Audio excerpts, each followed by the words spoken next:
President Biden and his people had the remarkable ability to take something that wasn't broken and try to fix it. Take it apart, loosen a few screws, and then it would be broken. The Office of the Comptroller of the Currency, I'll call it the OCC, small banks merge all the time. The OCC in 1995 issued what's called the Bank Merger Guidelines of 1995. Their rule for the merger of small banks was pretty simple. The OCC devised this short questionnaire where if you were two small banks and you wanted to merge, you had to answer yes or no to 14 separate questions. Very simple, very straightforward.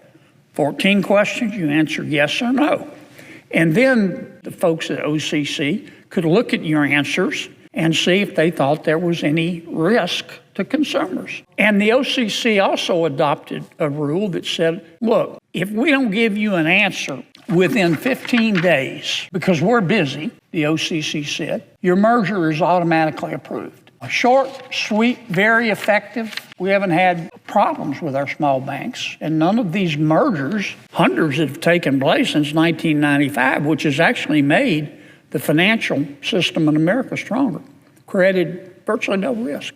Well, President Biden's people at the OCC decided that it wasn't broken, so they were going to fix it. Again, I don't hate anybody, but you got to call it like you see it. I think the folks at President Biden's OCC got up one day and thought there was an award for being stupid. They took this very simple, effective rule and procedure, and they turned it on its head. And what they did was tier 1 level moronic. Here's what they did. They threw out the old rule. They said, we're going to have a new rule. And the new rule is, instead of these 14 simple yes or no questions, we're going to make all these small banks submit so much paperwork to us that you could stack that paperwork right here and stand on it and practically paint the ceiling.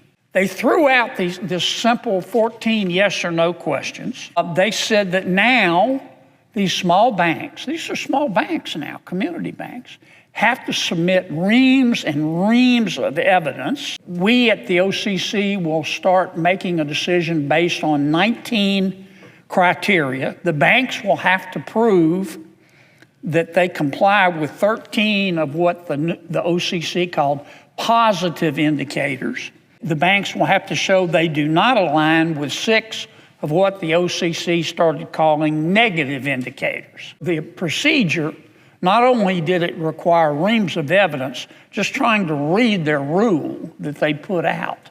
I mean, it was written in Sanskrit. You know, you'd have to go hire a bucket load of lawyers to be able to just understand the rule. And then President Biden's people said, and not only that, but we're going to throw out this 15-day rule that if you don't hear from us within 15 days, your merger's automatically approved. Well, it threw the merger process for small banks that was working beautifully into total disarray.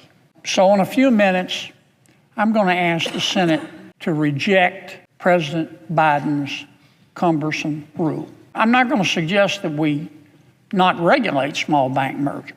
I'm going to suggest that we go back to the procedure that we were using since 1995, which worked, and that we go back and adopt that procedure. That doesn't mean that the OCC can't revisit it at some point. Let me just be blunt. What President Biden's OCC people did was put together a plan, a new rule that looks like it looks like it was put together by a heroin addict with a socket wrench.